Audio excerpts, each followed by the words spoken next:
How to add a text post on TikTok. Hello everyone.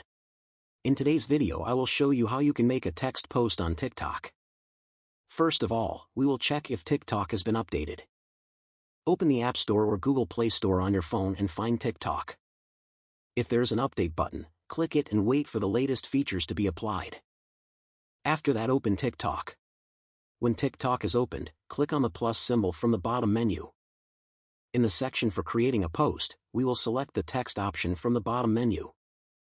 We will type the text we want. By clicking on a specific font, we can change the font of our post. We can also position our text by clicking on this option, or add a background to our text.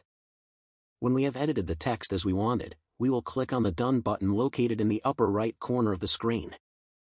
By clicking on the option at the top of the screen, we can add the music we want to our post. If we want, we can make the post more interesting by adding a background to it. We will do that by clicking on the circle located in the right menu of options and choose color we want. That's all for this video. If this video helped you, leave a like and subscribe to the channel. Also watch other videos on this topic. See you in the next video.